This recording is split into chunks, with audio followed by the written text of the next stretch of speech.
जय friends, welcome to एशके। Friends, आज हम लोग पॉलिटी के बहुत ही इंपॉर्टेंट टॉपिक पे डिस्कस करने जा रहे हैं जो ज्यादातर एग्जाम में पूछे जाते हैं। हम उसमें और डीप नहीं जाएंगे क्योंकि ज्यादातर जो टॉपिक है जैसे कि संविधान के भाग है, अनुसूचियां, वो इसलिए पूछता है कौन से भाग में किस चीज का वर्णन किया गया है, किस अनुसूची में किस चीज का वर्णन किया गया है। हमारे लेवल पे इतना ही इंपॉर्टेंट है। और भाई कुछ इंपॉर्टेंट भाग है जैसे कि नागरिकता वाला हो गया, मूल अधिकार, मूल कर्तव्य और डीपीएससी, और ये संघ और राज्य, ये 4-5 जो भाग है इनके बारे में भी हम डिस्कस करेंगे। पर आज हम क्या देखेंगे कि संविधान में कितने भाग हैं, कितनी अनुसूचियां हैं और उनके नाम क्या क्या हैं जो मोस्ट इंपॉर्टेंट है, प्रोबेबली हर एग्जाम में पूछे जाते हैं। तो हमारा संविधान जो था, जो मूल संविधान था, हम मूल संविधान की बात करते हैं, उसमें कितने आर्टिकल थे? उसमें आर्टिकल 395 आर्टिकल थे मूल संविधान में। और भाग कितने थे? भाग 22 भाग थे। और अनुसूचियां कितनी थी?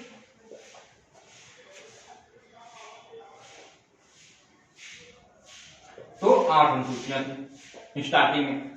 आर्टिकल 395 थे, भाग 22 थे और अनुसूचियां 8 थी। उसके बाद का अंतर में लगातार होते गए। तो अब वर्तमान में क्या है? ये मूल है, ये मूल है। और वर्तमान में क्या है? देखो फ्रेंड्स, जो आर्टिकल्स हैं संशोधन किए गए हैं, तो उसमें जो आर्टिकल में क्या है कि एक भी आर्टिकल बढ़ा नहीं है। जैसे कि आर्टिकल 1 था तो 1 में ही 1 का कर दिया गया, 1 2 है 2 का कर दिया गया। ऐसे करके आर्टिकलों की संख्या निश्चित रखी गई है, लेकिन जो उसमें कंटेंट है वो बढ़ा दिए गए हैं। तो कुछ लोग बताते हैं कि नहीं, वर्तमान में आर्टिकल इतने हो गए, तो वो गलत है। वर्तमान में भी आर्टिकल 395 ही है। अगर संविधान की आप देखेंगे बुक, तो उसमें लास्ट में आपको 395 ही दिखेगा, वहां पे ज्यादा नहीं दिखेगा। Same at is. तो क्या बता रहे थे हम लोग कि जो मूल था उसमें आर्टिकल 395 थे, भाग 22 और अनुसूचियां 8 थी। और वर्तमान में चेंजेस हुए हैं आर्टिकल्स में, पर जो लास्ट आर्टिकल है वो 395 ही है। अगर ऐसा पूछा जाए तो आपको ये आंसर रहेगा। और भाग पूछा जाए तो भाग में वृद्धि हुई है, लेकिन वर्तमान में 22 भाग ही है। जो लास्ट भाग है वो 22 ही है। अभी बहुत कंफ्यूजन होगा, अभी आपको मैं क्लियर करूंगा नीचे। और अनुसूचियां में वृद्धि हुई है, अनुसूचियां ये पहले 8 थी और वर्तमान में 12 हो गई है, ये रहा। पर आप कुछ लोग कहेंगे नहीं सर, वर्तमान में आर्टिकल इतने इतने इतने इतने। तो वो क्वेश्चन जो है उसकी लैंग्वेज पर ध्यान देना है। क्वेश्चन क्या पूछ रहा है? अगर क्वेश्चंस में जो क्वेश्चन पूछे जा रहे हैं उसमें आप कुल का यूज कर रहा है कि कुल आर्टिकल कितने हैं, कुल भाग कितने हैं, तब क्या होगा? अगर कुल आर्टिकल की बात करें तो वो आर्टिकल जो बाद में जोड़े गए हैं उनको भी इंक्लूड किया जाएगा, मूल प्लस वर्तमान। जिसमें कुछ कुल पूछ रहा है अगर वो, तो हो जाएगा वो 448। अभी जो रिसेंटली डेटा है उसके अनुसार 448 है।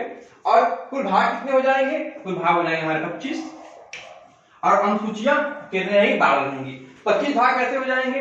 भाग 22 है, इसमें कुल मूल कर्तव्य जोड़ा गया है, वो एक 4 का आपको पता है। ऐसे करके 2-3 भाग और जोड़े गए हैं जो यहाँ पे कुल भाग पूछे जाते हैं। अनुसूचियां 12 ही रहती हैं। आप सबको पता है कि जो भारतीय संविधान है वो 26 नवंबर 1949 को में तैयार हो गया था, लेकिन उसको लागू किया गया 26 जनवरी 1950 को।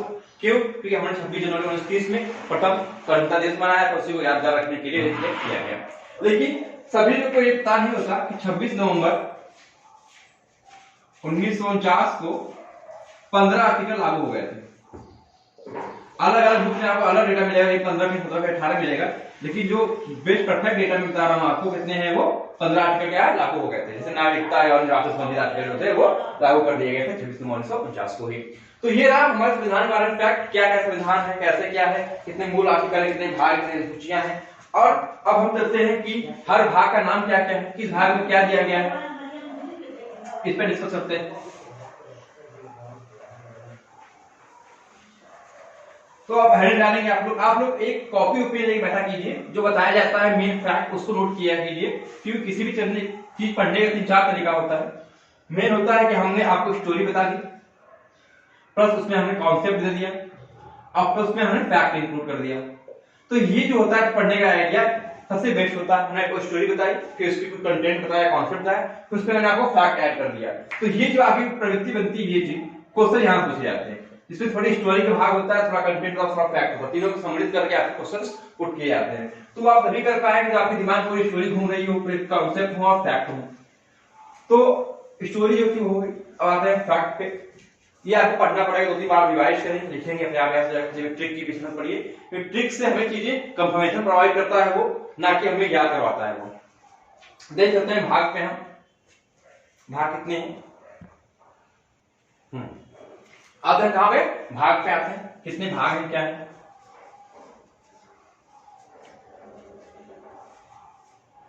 संविधान कितने भाग हैं?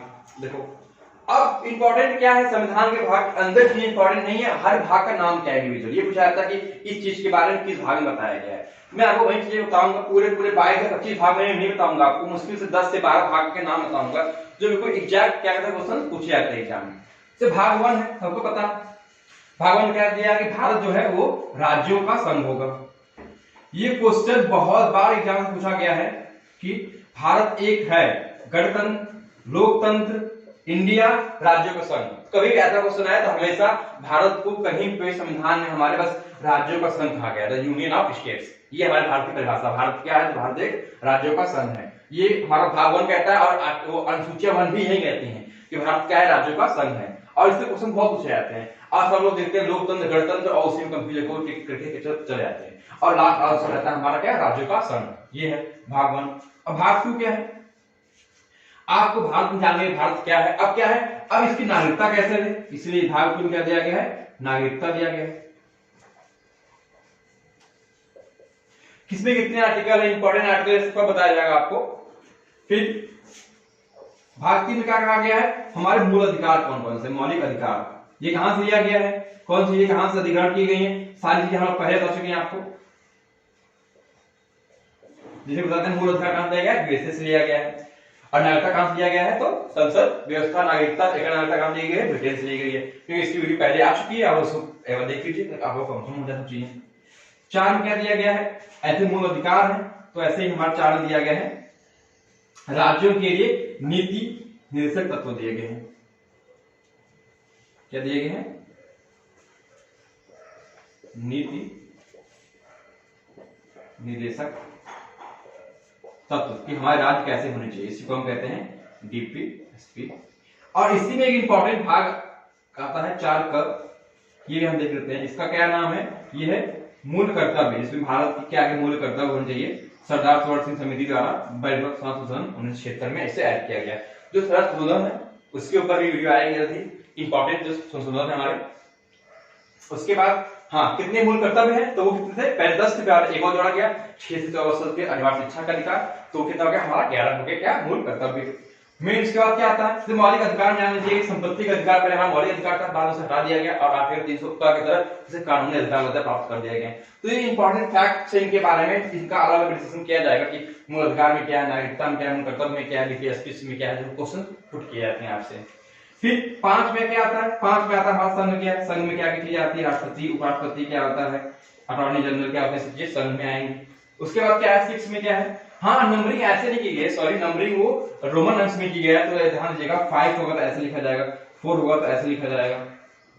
ये 4 है, ये 4 का है, ये 3 है, ये 2 है, ये 1 है। तो नंबरिंग इस रोमन भाषा में की गई है, ऐसे 1 2 3 4 हमने आपको बताने के लिए किया है। नेक्स्ट क्या है? 6 VI 6 क्या दिया गया? इसमें राज्य के बारे में बताया गया है।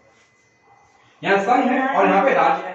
तो ये इंपॉर्टेंट लाइन से 6 क्या है? इंपॉर्टेंट। इसके बाद 7 हमारा इंपॉर्टेंट नहीं है, 8 इंपॉर्टेंट है। अब सीधे आता है अपना 9 में इंपॉर्टेंट पे कि 9 में क्या इंपॉर्टेंट है, 10th में क्या इंपॉर्टेंट, 11 में क्या है, 12 में क्या है। तो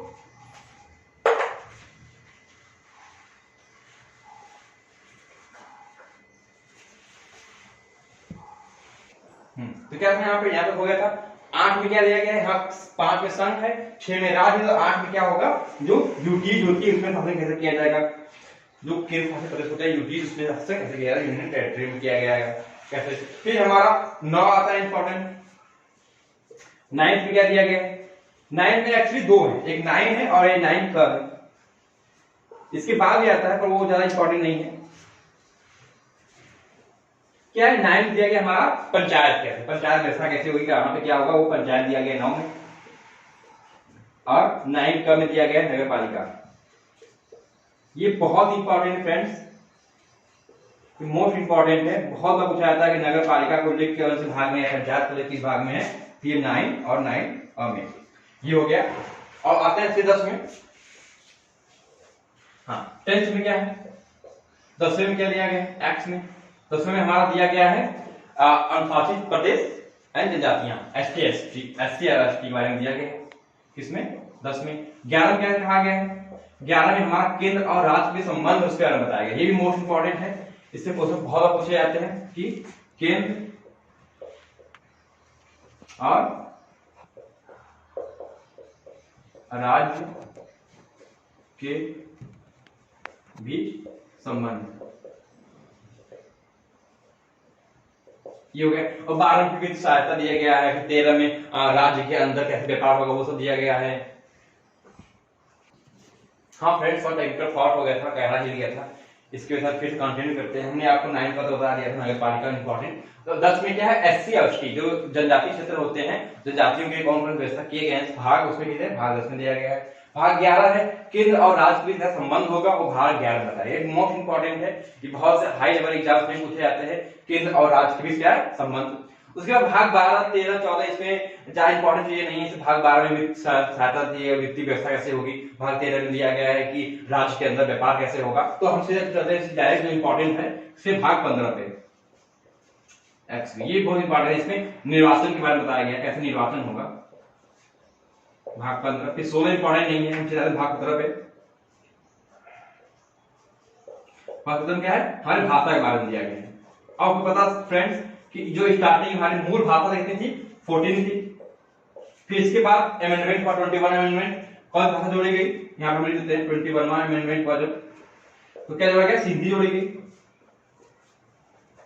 इसके बाद फिर 71वां अमेंडमेंट हुआ, इसलिए कौन जोड़ा गया, नेपाली, शॉर्ट फॉर्म इसका मणिपुरी और कोंकणी। आप कमेंट बॉक्स में बताएंगे कोंकणी कहां की राजभाषा है। नेक्स्ट क्या है, 93 हुआ संशोधन 2003 में, और कौन भाषा जोड़ी गई, तो बोडो, डोगरी, मैथिली और संथाली। मैं आप लिख रहा हूं शॉर्ट फॉर्म, बोडो, डोगरी, मैथिली और संथाली, ये बीडीएमएस कहां जोड़ा गया, 2003 में।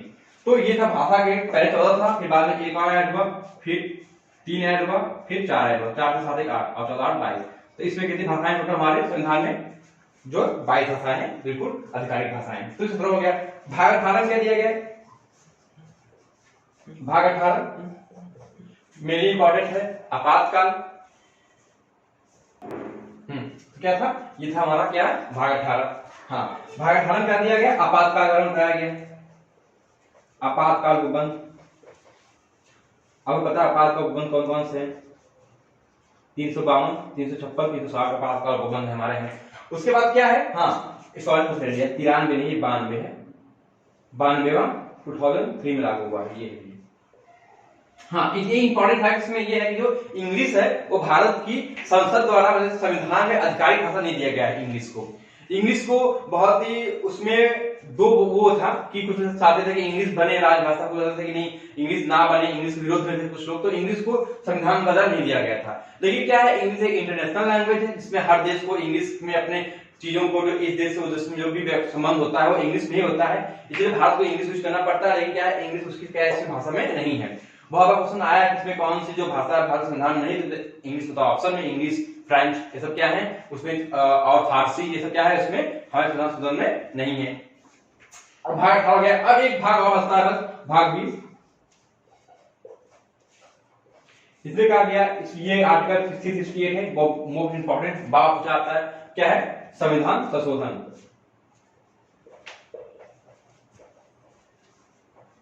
संविधान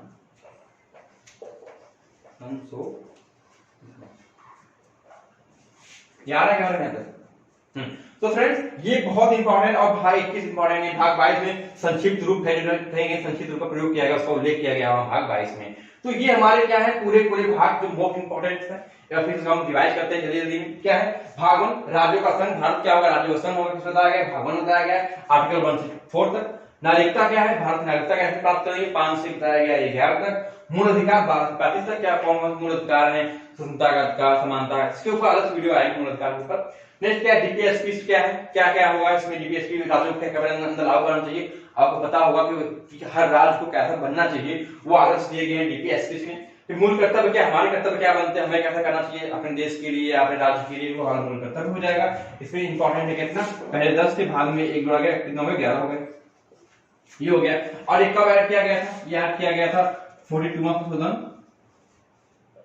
1976 संविधान संशोधन समिति के सिफारिश पे, ये मूल फैक्ट है इसके। संघ में राष्ट्रपति, उपराष्ट्रपति, राज्यपाल और संसद, विधानसभा, संसद, लोकसभा, राज्यसभा, ये सब चीजें किसमें दी गई है, संघ में दी गई। और राज्य में ऐसे जो संघ में मुख्यमंत्री हो गया, राज्यपाल हो गया, सॉरी संघ में राज्यपाल होगा, राज्य में होगा राज्यपाल, सॉरी वहां राष्ट्रपति होता है, हाँ राज्यपाल हो गया, फिर मुख्यमंत्री हो गया, फिर उसकी विधानसभा हो गया, विधान परिषद वगैरह कैसे क्या होता है उसे इसमें हो गई। फिर 8 ड्यूटीज दिया गया कि जो केंद्र शासित प्रदेश में शासन किया जाएगा वो ड्यूटीज में हो जाता है।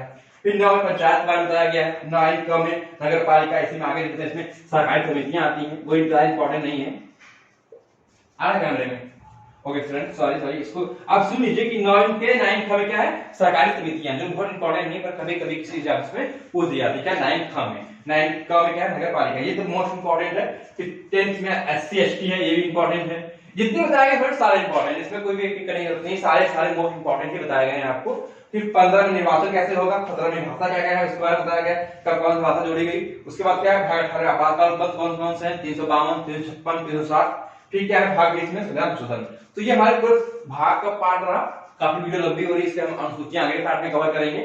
सो फ्रेंड्स इसको आप पढ़ लीजिए, फिक्स है इसमें से 1-2 क्वेश्चन आपको किसी एग्जाम पे आपको जरूर देखने को मिल जाएंगे। सो फ्रेंड्स थैंक्स यू देखने के लिए, थैंक्स फॉर वॉचिंग, जय हिंद।